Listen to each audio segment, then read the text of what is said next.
What is up, everybody? It's Kyle, your host of Unlocking Your Inner Strength with episode 235. 235 straight weeks without missing an episode. Pretty cool.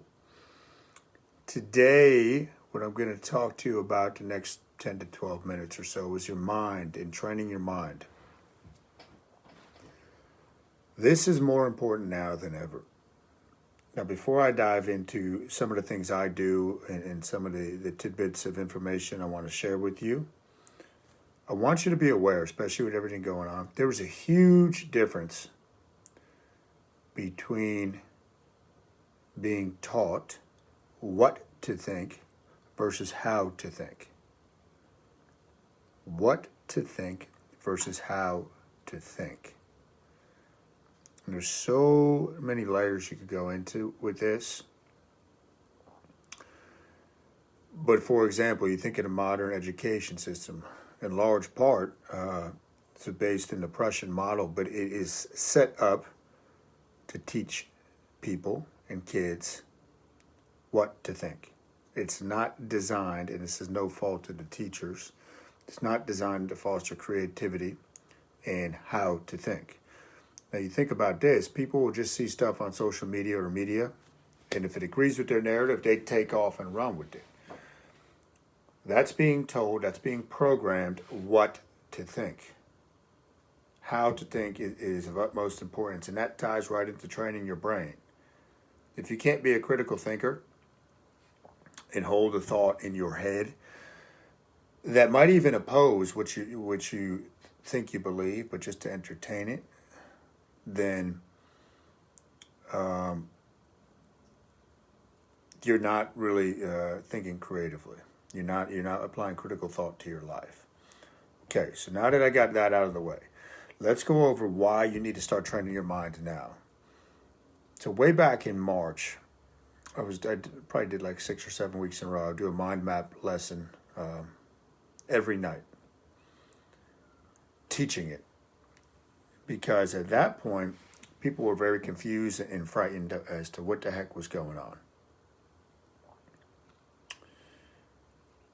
And I realized that if most people had not been training their mind up to that point, it's almost too late when you get into a highly stressful or fearful situation, which that was back in March for most people. So now they're stuck in this freeze mode. Now, you can use the opportunity we face in these times to begin to start training your mind, or you could keep kind of looking the other way and really thinking, oh, I don't need to train my mind, it's not that important. Training your mind is just as, if not more important than training your body. And training your body is really about training your mind. I always believe that, and I always teach that when the opportunity arises. For certain hormones that can get to your brain and just how you feel with serotonin, endorphins, all this type of stuff. But it's more about your brain. But let's just play make-believe. And let's say this was the apocalypse or Armageddon coming our way.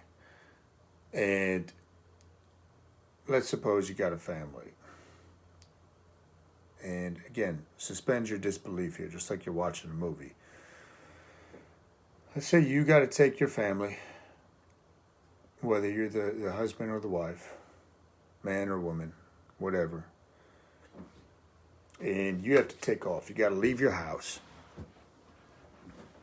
and you got to survive in the wilderness.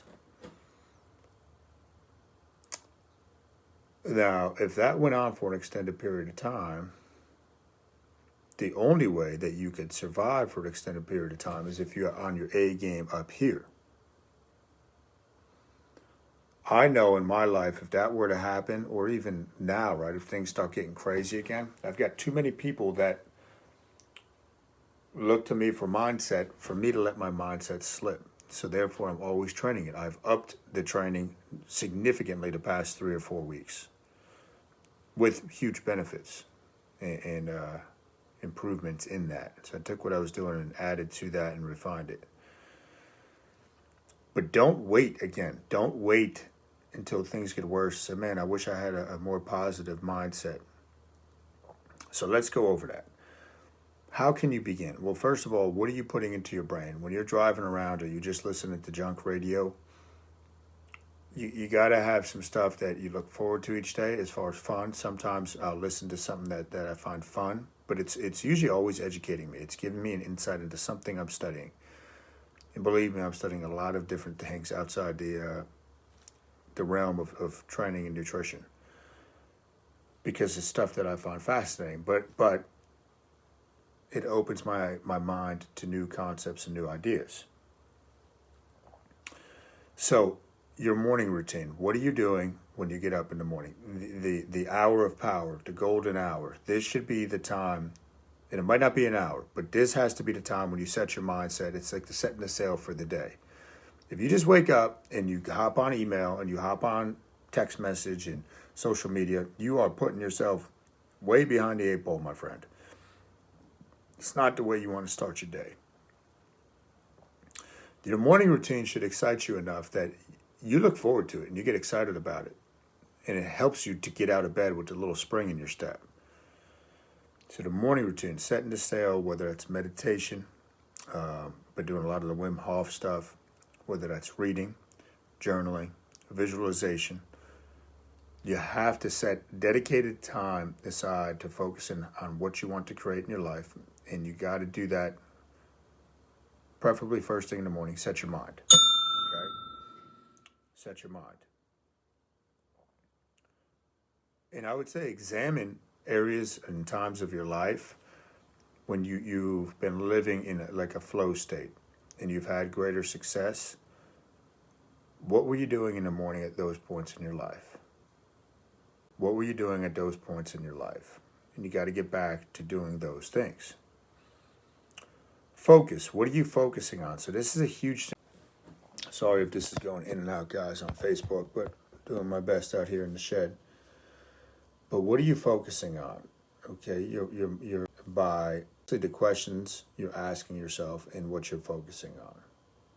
Inner dialogue is going to drive your thoughts.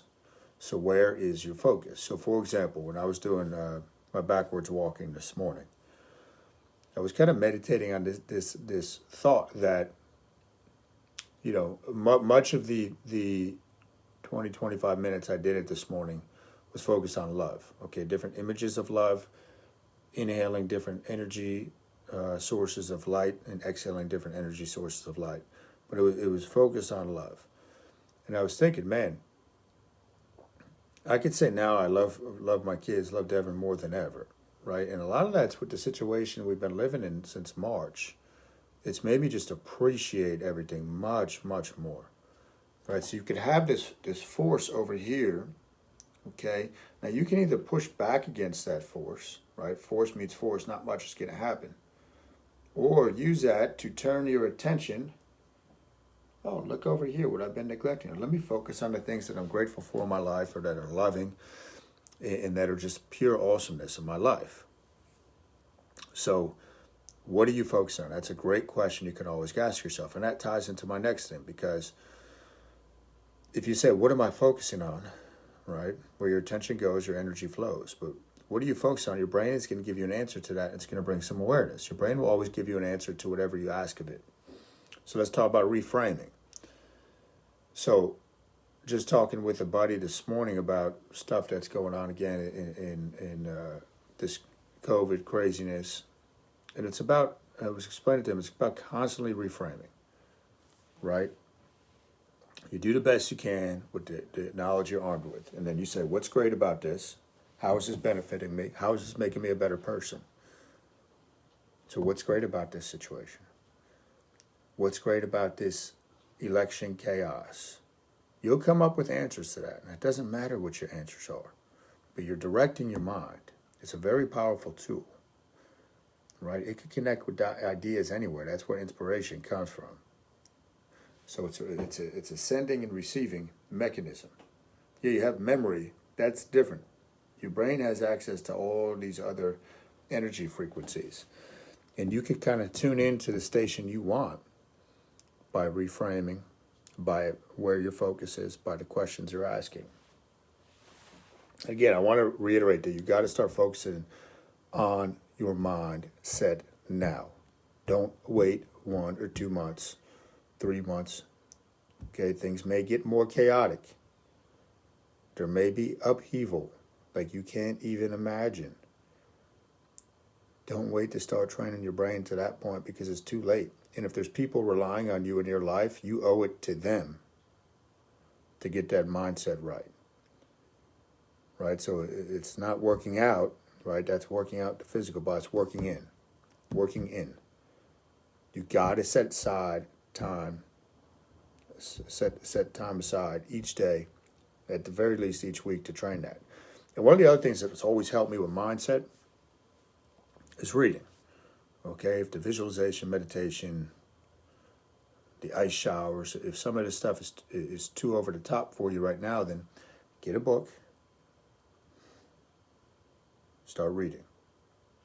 Read something on mindset. Like I always have stuff. So this one is a newsletter I get every month from Matt, who's been coaching me for a long time, but Mind Power Monthly.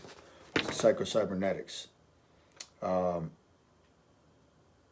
it's all about mindset and owning your brain. But you got to constantly put that stuff in there, right? The brain is hardwired for the negative. The human brain is hardwired for the negative. It's a survival mechanism. So if you don't constantly redirect your focus and attention, that's what you're going to end up with, and you're going to be like everybody else. Don't let that happen. You owe it to yourself. You owe it to those closest to you to master your mindset as best you can, starting now, starting today, and moving forward. So that's the message I want to get across now. Don't wait. Start training your brain, your mind now. Get your rest, because fatigue is going to make it much harder. So last thing, right? Fatigue is going to make it much harder to hold a positive mind. Fatigue makes cowards of us all. Just like lack of sleep is going to drive up hunger hormones, it's going to make it much harder to stick with your eating plan. Lack of sleep will also make it much harder to maintain a positive frame of mind, because you're going to be fatigued. And every little thing is going to push you closer to that edge of negativity. Okay? Be like water. Don't meet force with force. Power's higher than force. Use force to direct your attention towards power. All right. That's what I got for you today. Hit the like button, hit the share button if this helped. If you have questions, reach out. I'm always looking for topics to talk about. Otherwise, that's episode 235 of Unlocking Your Inner Strength. Be back at you next week, guys.